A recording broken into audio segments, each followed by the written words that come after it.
بسم اللہ الرحمن الرحیم۔ معزز خواتین و حضرات، السلام علیکم۔ معزز ناظرین کرام، جیسا کہ آپ جانتے ہیں کہ پاکستان میں کرونا کی ویکسین آ چکی ہے اور تمام پاکستانیوں میں خوشی کی لہر دوڑ چکی ہے۔ لیکن ناظرین، ایک طرف تو یہ خوشی کی خبر ہے، لیکن دوسری طرف جو سب سے بڑی پریشان کن صورتحال پیدا ہو چکی ہے وہ یہ ہے کہ عمران خان صاحب کی ٹیم کے وزیر نے یہ کہا ہے کہ جو بھی بندہ کرونا ویکسین لگوائے گا وہ اپنے بیہاف پہ لگوائے گا۔ آخر ایسی کیا وجہ ہے؟ آپ کو بتانے کی کوشش کرتے ہیں کہ ایسا کیوں کہا گیا ہے۔ ناظرین اکرام، اللہ پاک کمی پیشی معاف فرمائے اگر کچھ اوپر نیچے منہ سے نکل جائے۔ کہتے ہیں کہ ایک دفعہ نبی پاک صلی اللہ علیہ وسلم کے پاس ایک صحابی آئے اور عرض کی کہ یا نبی، میرے ایک اونٹ کو خارش پڑ گئی ہے، اگر آپ مشورہ عنایت فرمائیں تو میں اس خارش زدہ اونٹ کو دوسرے اونٹوں سے علیحدہ کر دوں۔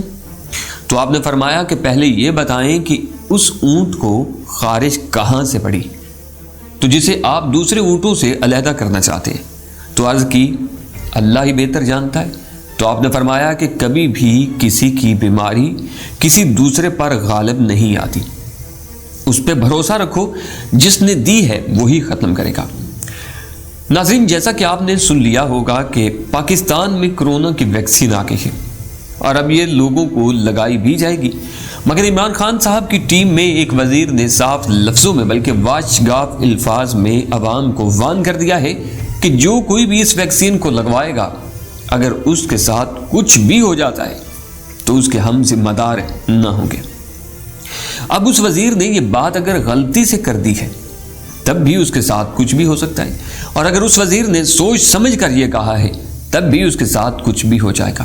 مطلب یہ یا تو اب ان کی کرسی جائے گی یا پھر انہیں مجبور کیا جائے گا کہ آپ نے عوام کو جو کچھ کہا ہے اس پہ ایکسکیوز کریں اور عوام کو بتائیں کہ میں نے یہ سب کچھ غلطی سے کہہ دیا ہے، اور عوام سے کہیں کہ بلا جھجک یہ ویکسین لگوا لیں۔ ناظرین، اب یہ کس وزیر نے کہا ہے؟ کچھ لوگ تو جانتے ہوں گے، کچھ کو بتایا دیتا ہوں۔ یہ بیان دیا ہے ڈاکٹر یاسمین راشد صاحبہ نے۔ اب سمجھنے والی بات یہ ہے کہ انہوں نے اپنی جان اور کرسی کی پرواہ کیے بغیر اتنا بڑا رسک لیا ہے تو کیوں لیا ہے، اور عوام کو کیوں متنبع کیا ہے کہ اگر یہ ویکسین آپ نے لگوانی ہے تو صرف اپنے بیہاف پہ لگوانی ہے۔ آخر ایسی وجہ کیا بنی ہے؟ ناظرین، ہو سکتا ہے کہ آپ میں سے کسی کی نظر سے ایک فلم گزری ہو، نام تو ابھی میرے ذہن میں اس کا نہیں آ رہا، مگر وہ فلم آج سے 10 سال پہلے بنائی گئی تھی، جس میں یہ دکھایا گیا تھا کہ ایک لڑکی کسی میٹنگ کے لیے چائنا جاتی ہے اور اسے وہاں پہ ایک بیماری لگ جاتی ہے جس کی وجہ سے وہ تھوڑی سی بیمار دکھائی دیتی ہے، مگر اس کے ساتھ جو اس کے ساتھی گئے ہوتے ہیں وہ زیادہ خراب حالت میں نظر آنے لگتے ہیں، اور جب وہ سبھی امریکہ واپس آتے ہیں تو ایئرپورٹ پر گر جاتے ہیں۔ انہیں ہاسپٹل پہنچایا جاتا ہے تو وہاں یہ انکشاف ہوتا ہے کہ یہ ایک ایسی بیماری ساتھ لے کر آئے ہیں جو لا علاج ہے اور ایک سے دوسرے شخص کو منتقل بھی ہوتی ہے۔ دیکھتے ہی دیکھتے وہ پورا ملک اس بیماری کی لپیٹ میں آ جاتا ہے، صرف اس ایک لڑکی یا اس کے ساتھیوں کی وجہ سے، اور تمام علاقوں پر لاک ڈاؤن کر دیا جاتا ہے۔ ناظرین، اس فلم کی سٹوری کا یاسمین راشد سے کیا تعلق ہے؟ اسے میں نے آپ کے سامنے کیوں رکھا، تھوڑا ایکسپلین کرنے کی کوشش کرتا ہوں۔ ناظرین، کہ دنیا کا رخ بدلنے والی طاقتیں ایک عرصہ سے اس دنیا کی آبادی کو کم کرنے کی تیاری میں مصروف عمل ہیں، اور ان کی ہر حال میں یہ کوشش ہے کہ جس طرح بھی ممکن ہو اس دنیا کو کم کرنا ہے، ختم کرنا ہے، پھر نئی دنیا آباد کرنی ہے۔ اور یہ کیوں کم کرنا چاہتے ہیں، اس کو سمجھنے کے لیے آپ کو ایک اور فلم دیکھنا ہوگی جس کا نام ہے کنگز مین 1 یا 2، ان دونوں میں کچھ دکھایا گیا، کبھی دیکھیے گا، شاید آپ کو میری بات سمجھنے میں آسانی رہے۔ اس فلم کو دیکھنے کے بعد آپ کو سمجھ آ جائے گی کہ آخر ابھی یہ جو سب کچھ ہو رہا ہے اس فلم میں آج سے کئی سال پہلے کیوں دکھا دیا گیا تھا۔ ناظرین، ان خفیہ طاقتوں کا ٹارگٹ پاکستان بھی ہے۔ جب بھی کوئی نئی دوا بنائی جاتی ہے تو اس کو پہلے جانوروں پر آزمایا جاتا ہے، اس کے بعد اسے ایب نارمل انسانوں پر آزمایا جاتا ہے، اس کے بعد ایسے لوگوں پر آزمایا جاتا ہے جن لوگوں کو سزائے موت ہو چکی ہوتی ہے لیکن وہ ہوتے ہوش مند ہیں، مطلب عقل رکھتے ہیں، تب جا کے اس دوا کو عام پبلک میں دیا جاتا ہے۔ لیکن اب ڈاکٹر یاسمین راشد کا بیان کہ کرونا ویکسین اپنے بیہاف پہ لگواؤ کس بات کی طرف اشارہ کر رہا ہے؟ اس کا صاف مطلب ہے کہ اس ویکسین کو جسے پاکستان بھیجا گیا ہے اسے کسی آزمائشی مرحلے سے گزارا نہیں گیا، کیونکہ اب کرونا جانوروں کو تو ہونے سے رہا، اب اس کا ڈائریکٹ ایکسپیریمنٹ انسانوں پر ہونے جا رہا ہے، جس سے بہت سی اموات یقینی ہے۔ اب بھارت کی طرف دیکھ لیں تو وہاں یہ جتنے لوگوں کو ویکسین لگائی گئی ہے، کئی تو پاگل ہو گئے، کئی اپنی جان سے گئے ہیں، کئی فالج کا شکار ہو گئے۔ یہ صرف بھارت میں نہیں ہوا بلکہ کئی یورپ ممالک میں بھی ہوا ہے، مگر ایسی خبروں کو دبایا جا رہا ہے، کیونکہ جو لوگ اس سارے کھیل کے کرتا درتا ہے وہ کبھی نہیں چاہتے کہ ہمارا پلان فیل ہو اور کوئی محتاط ہو جائے، مگر یہی غلطی ڈاکٹر یاسمین راشد نے کرتی ہے۔ اب ان کے ساتھ کیا ہوتا ہے وہ تو وقت ہی بتائے گا، ان کی کرسی جاتی ہے یا ان کے ساتھ کچھ ہوتا ہے، کیونکہ اگر پاکستان میں جس لحاظ سے کرونا کیسز کی تعداد بتائی جا رہی ہے، اگر اس لحاظ سے یہ ویکسین استعمال ہو گئی اور اس کے بعد وہی سائیڈ ایفیکٹس آ گئے جو دوسرے ملکوں میں آئے ہیں، تو سمجھ لیں کہ پاکستان کی بہت سی عوام اپنی جانوں سے ہاتھ دھو بیٹھے گی، اور ممکن ہے کہ آنے والے وقت میں جیسے پورے پاکستان کو لاک ڈاؤن کیا گیا تھا اسی طرح یہ بھی حکم صادر کر دیا جائے کہ یہ ویکسین آپ پر مسلط ہے اور آپ نے ہر حال میں لگوانی ہوگی، مطلب تمام لوگوں کو، پورے پاکستان کو لگوانی ہوگی جیسے جیسے میسر آئے گی۔ ناظرین، اس سے یہ ہوگا کہ جو منصوبے خفیہ طاقتیں جنگی حکمت عملی سے پورے نہیں کر پائی تھی وہ یہ ویکسین کر دے گی۔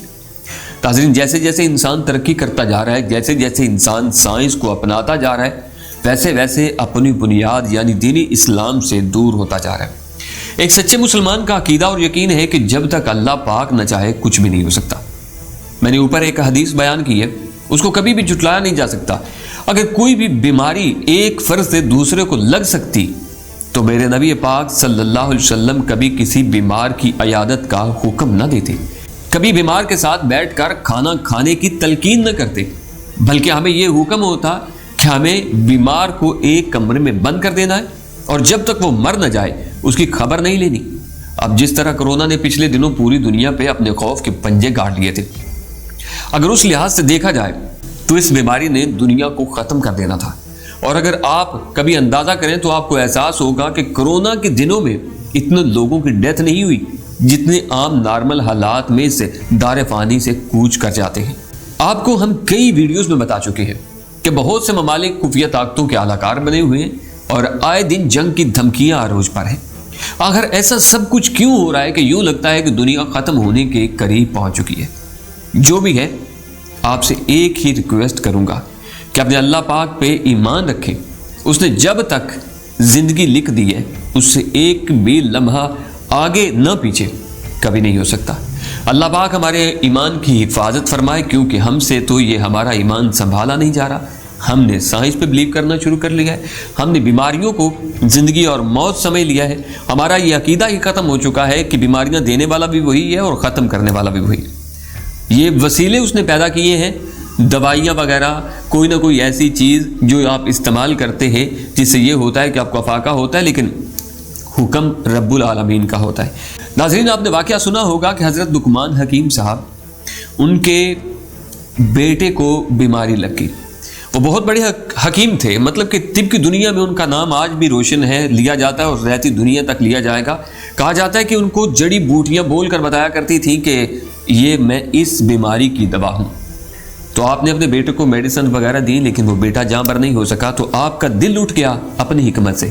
آپ نے وہ تمام کتابیں جو طب کی تھیں وہ دریافت برد کرنے کے لیے چل پڑے۔ تو اللہ پاک نے فرشتے کو بھیج دیا کہ جا کے میرے بندے کو بتا کہ زندگی اور موت، صحت، تندرستی اور بیماری میرے ہاتھ میں ہے، تو نے جو کرنا تھا وہ کر لیا، ہونا تو وہ تھا جو میں نے چاہنا ہے، میں نے اس کا وقت موت مقرر کر دیا تھا۔ تو اسے جا کے دکھا کہ یہ جو تو میڈیسن دیتا رہا ہے یہ اس کی حلق سے نیچے نہیں اتر سکی۔ ناظرین، آپ سے یہی ریکویسٹ کروں گا کہ جب وحدہ لا شریک جو چاہتا ہے وہ کرتا ہے، اسے نہ کوئی روک سکتا ہے، نہ اسے کوئی پوچھ پکڑ کر سکتا ہے۔ اس نے ہماری زندگی لکھی ہے، یہاں پہ چلتے چلتے لوگ جو ہیں وہ چلتے چلتے ہارٹ اٹیک ہوتا ہے، مر جاتے ہیں۔